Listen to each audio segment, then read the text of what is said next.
Welcome back. Joining us in the studio is a man who dreamt of playing in the NFL.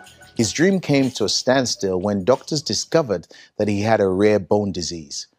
But what was meant to break him became the turning point in his life. He joins us now to talk about that and his new album, Slater Unleashed. Welcome, Slater Joel. Well, thank you for having me, sir. Thank you so much for joining us. We are here talking about you as a singer, performer. I mean, you've traveled extensively through Europe, Yes. in Italy and that. But you had stage fright as a child. Absolutely. Scared out of my pants. How on earth do you go from being frightened of stage to being the one that's comfortable singing in front of thousands? Well, it was a crazy situation happened to me in high school. I was actually stage fright up to my junior year in high school. Wow. Yes, sir. What ended up happening was my chorus teacher pushed me. She pushed me. She would not stop. I went to chorus because it was safe. It was something you could just kind of fall in the background and play your role. Right. But she found out I could sing, and she pushed me out there. And that started when I was a freshman. Now, this junior year, we ended up having to do an assembly in front of the entire school. And I was scared to death, man, scared to death. What ended up happening was, in my head, it was either I bolt off the stage, but then I knew my teacher would beat me up. She had that kind of fear. Yeah, she had that kind of fear. So I said, man, I got to do this. So I closed my eyes and I just started singing. And I'll never forget the reaction that the crowd gave me. You saw so many different emotions happening. People were screaming. People were standing up. Some were crying. Yeah. And was it even a gospel song? No, it wasn't even a gospel song. It was Ain't No Mountain High Enough. And I just turned it into my own thing, a Motown song. Wow. And I did my own thing with it. And what was crazy, what was remarkable was everyone got something from it. And I've always sang in church. And that was the day I realized I really believe I'm here to uplift people. Wow. And so that when they walk out, they get what they need. Some people need to cry sometime in worship. Some people need to get excited in worship. Some people need to be reminded of how good God and life really is. So talking about mountains, you've had your fair share of those you've climbed, one of which is the medical condition I spoke about. Yes, sir. Now, am I correct in thinking that you were supposed to have surgery, but over time, as God ministered to you, thought, actually, I'm going to keep walking and not bother with Absolutely. surgery? I went through 4 surgeries, and each surgery was unsuccessful. It's a deficiency called Blount's disease. It attacks the growth plate of one of your bones, the tibia or the fibula in your leg. And what ended up happening was I would have a growth spurt, and it would keep changing. So it took 4 surgeries, unsuccessful ones, because of the growth spurts, the unpredictable growth spurts. Wow. And the one surgery was so bad, they broke it in 3 places. It was a 9-month recovery. And I just made up in my mind, if I can walk, I'm fine.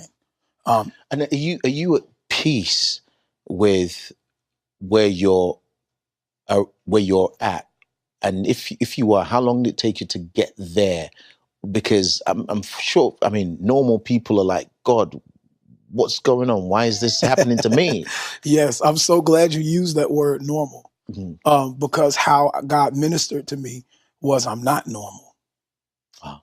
And so many of us will go through painful surgeries, painful alterations to their bodies just to look normal. And we were never called to look normal. We were called to stand apart. It took me a while to get that. The looks I would get from people, just people walking up on me, never even talking to me. You see their eye immediately go to my leg. And it's like, wow, it's an insecurity. But then when I realized I'm not made to be normal, I'm not going to pay another dime. I'm not going to pay another painful surgery just so I can look normal when I was never called to be that in the first place. So you before we came on air, you spoke about your mother and the impact she had in your life. Actually, the key role she played in you being where you are now. Absolutely. in terms of your faith, your journey, your ministry with the church you're with. But there was a moment where she was taken from you, as it were, or went on to be with the Lord. What was that like? That was the worst moment of my life. I'll never forget my mother. She battled with a few different situations. She beat cancer twice. And she was just a soldier. And so this last time I just felt like she was tired. And so I didn't expect it to end the way it did, but she slipped into cardiac arrest and stayed on life support in a coma for 7 months. And I'll never forget, on the brightest sunny day, September 3rd, 2014, the most beautiful day of my life. I'm in the barbershop getting a haircut, minding my own business. My uncle walks in, and I knew something was wrong. She slipped away at 10 o'clock in the morning. And for the next 3 years after that, I would battle depression. There are times I would wake up at night just crying. Moments in the middle of my day, all could be fine. And the moment would hit me, she's not here anymore. And so, and I'm gonna be honest with you, it's still a battle. I'm better. I'm better. But it's going to be a constant battle, especially living the rest of your life without her. Now, your current project, yes, sir. How's it doing? Are you happy? Because, I mean, having traveled so much, sung in front of so many people, sometimes it can be hard to put something out and be satisfied with what you're getting back. I'm very satisfied. This is my freshman album. One of the reasons why I'm satisfied, the name of it is Slater Unleashed. It's going to bring you up every story you and I just spoke about. These songs will tell you what I went through traveling, that road back to recovery, that road back to worship, that road back to freedom.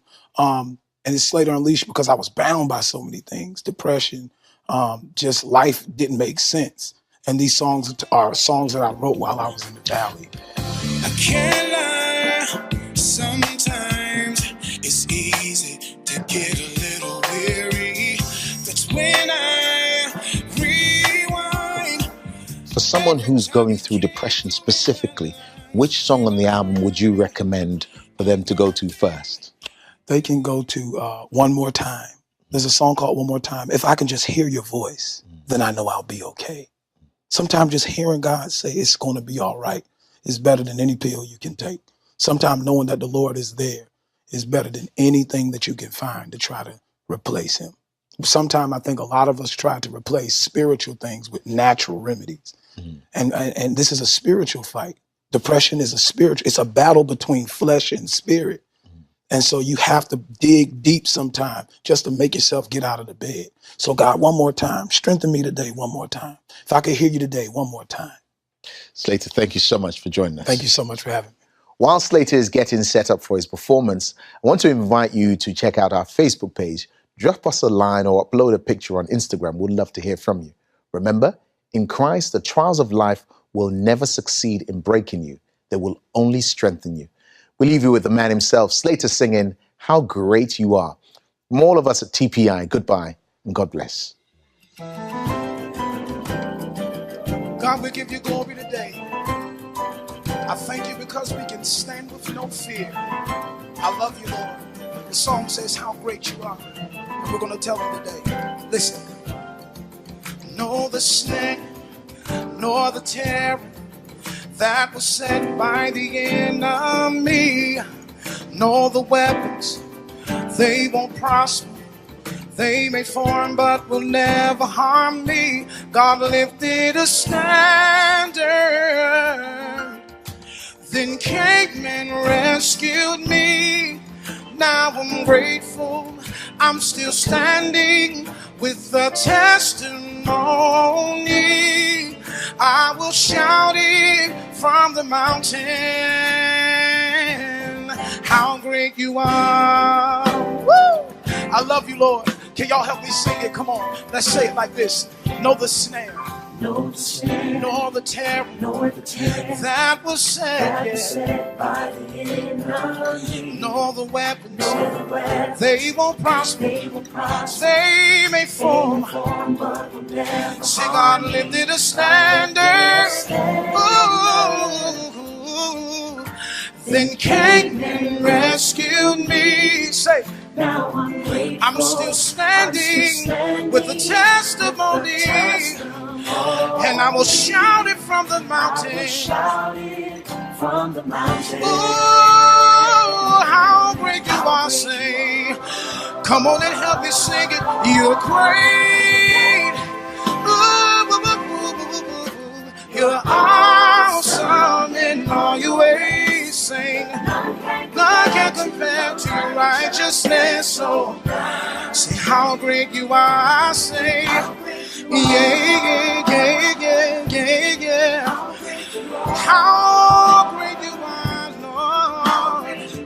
We give you glory in this building because you're great, God. Can I hear you sing it? You're great, say. Ooh, no, no.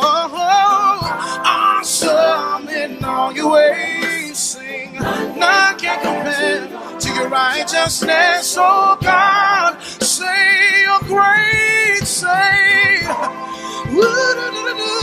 Oh, yeah.